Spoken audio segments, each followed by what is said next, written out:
Assalamualaikum warahmatullahi wabarakatuh.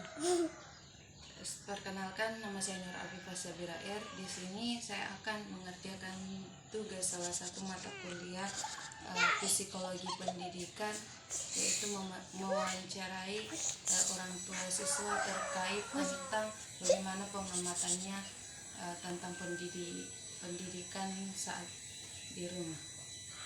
Di sini saya akan mewawancarai salah satu orang tua murid terkait tentang bagaimana ibu ini mengamati proses pembelajaran anaknya saat di rumah.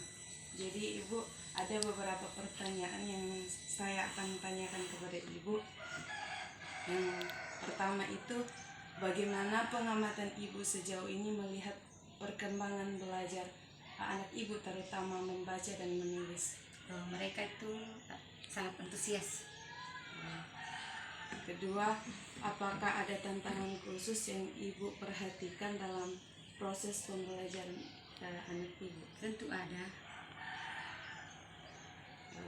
Nomor tiga, apakah ibu menggunakan buku atau strategi lain untuk mendukung minat membaca anak ibu dan menulis, seperti kayak buku cerita atau menulis tentang kegiatan sehari-hari?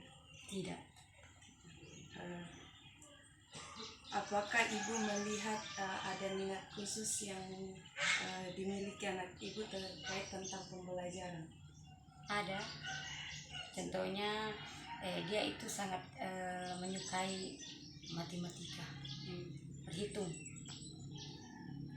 Terus apakah ada jadwal belajar anak ibu di rumah yang dirancang untuk pembelajaran? Tidak. Menurut ibu, di era perkembangan teknologi ini, apakah itu salah satu pengaruh sehingga minat belajar mempengaruhi minat belajar anak ibu? Ada pengaruh, contohnya itu HP. Apakah itu mempengaruhi dalam hal positif atau negatif? Ada juga positifnya, ada juga negatifnya, tapi kayak lebih banyak negatifnya, terutama pada saat mau istirahat, dia kurang istirahat. Bagaimana pengamatan ibu? Apakah gadget juga mempengaruhi pola interaksi sosial anak ibu?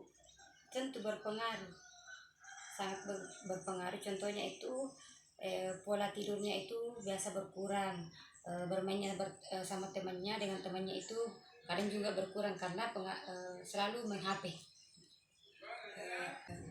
Apakah ibu berperan penting dalam mengajar dan membimbing anak ibu untuk meningkatkan minat belajar di rumah? Ya, tentu kita sebagai orang tua itu sangat berperan penting dalam pendidikan anak kita. Contohnya itu mendapat mengajar tentang bagaimana bersikap yang baik. Contohnya itu diawali dari rumah dulu sebelum bersekolah. Baik, itulah tadi hasil wawancara saya dengan orang tua siswa. Sekian dari saya. Wassalamualaikum warahmatullahi wabarakatuh.